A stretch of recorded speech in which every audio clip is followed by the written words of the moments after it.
नमस्कार मित्रांनो, स्वागत आहे आपल्या सर्वांच्या पेजवरती. मित्रांनो, आजचा व्हिडिओ अतिशय महत्त्वाचा आहे. आजचे एक्सक्लुझिव्ह रिपोर्ट आहे आपला हा डाळिंबाच्या बागेमधून. मित्रांनो, माझ्यासोबत तरुण शेतकरी आहेत. एकंदरीत त्या शेतकऱ्याने, त्या तरुण युवकाने, आपण म्हणतोय तरुण सगळे शेतकरी म्हणजे हे आधुनिक पद्धतीने शेती करून शेतीकडे वळाले पाहिजे.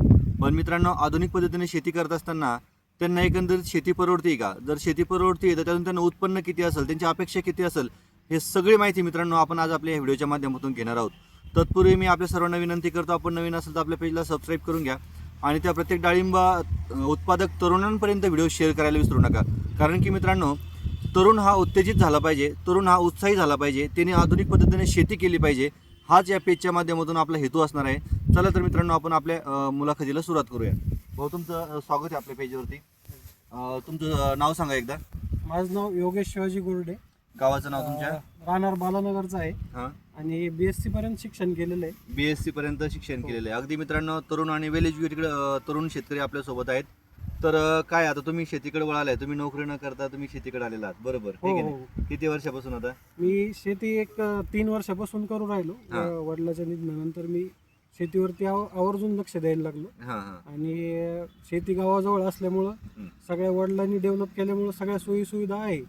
आणि आमच्या इकडं डाळिंबाचा सध्याला भाव चांगले असल्यामुळे लागवड भरपूर क्षेत्र झालेलं आहे. बरोबर. तर आता आपण बघतोय मित्रांनो, जर डाळिंबाचं जास्तीत जास्त महाराष्ट्रामध्ये उत्पन्न असेल तर ते नाशिक भागामध्ये, त्यानंतर खान्देश जळगावमध्ये, त्या भागामध्ये डाळिंबाचं उत्पादन चांगलं होतं. पण अलीकडच्या जर काळात आपण जर बघितलं तर मी आज पोरगाव बालानगर या भागामध्ये आहे. रस्त्यांनी सर्व बघितलं तर या भागामध्ये देखील डाळिंबाचं चांगल्या पद्धतीने आणि क्वालिटीचं डाळिंब या भागातील शेतकरी आपल्याला घेताना दिसत आहेत. तर तुम्ही देखील या हिशोबाने आता डाळिंबाचं उत्पादन घेताय. तर आपण ज्या बागेमध्ये उभा आहोत यामध्ये एकूण तुम्ही झाडांची लागवड किती केलेली आहे? आता माझ्याकडे 2 एकर क्षेत्रामध्ये 600 झाडं असून त्याच्यावरती आम्ही 14 महिन्यामध्ये माल धरलेला आहे. बरोबर. पहिला बार फेब्रुवारी महिन्यात पडला. आता सध्याला बाग 20 महिन्याची आहे. बरोबर. तुम्ही माझ्या पाठीमागे या. यांनी या बागेमध्ये एकूण 600 झाडाची तुम्ही लागवड केलेली आहे. तुम्ही जर या ठिकाणी या झाडाला बघितलं तर या तरुण शेतकऱ्याने अगदी सुंदर पद्धतीनं याचं लागवड करून, याचे संगोपन करून, म्हणजे याला सोनं म्हटलं तरी काही अवघड ठरणार नाही मित्रांनो. अतिशय चांगल्या पद्धतीने क्वालिटीचा दर्जेदार उत्पादन आणि दर्जेदार माल यामधून घेण्याचा प्रयत्न त्यांनी केलेला आहे. तर अजून एक छोटासा प्रश्न, यामध्ये तुम्हाला एकंदरीत खर्च किती आला सुरुवातीपासून ते आतापर्यंत? आता आणि हा महिन्याभरात जाईल एखादं बाग? आता लागवडीपासूनचा खर्च याच्यामध्ये शक्यतो धरला जात नाही. हां.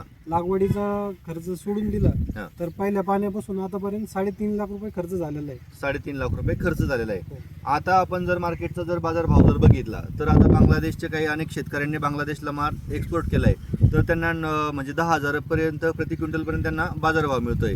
तर तुम्हाला काय अपेक्षा आहे, काय बाजारभाव मिळाला पाहिजे यामध्ये आता? सध्याला माझ्या मालाची क्वालिटी बघता आणि त्याची साईज बघता एक 80 रुपयापर्यंत भाव मिळू शकतो आज मी. आणि बगीचा जायला अजून एक 15-20 दिवस बाकी आहे, वेळ आहे अजून. तर 100 रुपये भाव अपेक्षित आहे आणि एक 6 टन उत्पन्न म्हणजे 6 लाख रुपये उत्पन्न अपेक्षित आहे. एवढं उत्पन्न निघायलाच पाहिजे. बरोबर आहे मित्रांनो, निघायलाच पाहिजे.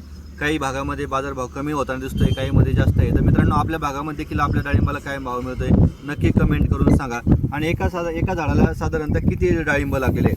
आपण जर ह्या झाड बघितलं तर याला किती एकंदरीत फळ लागेल ह्या झाडाला सर्वात? आता एक लागताना त्यांची संख्या 200च्या आसपास होती.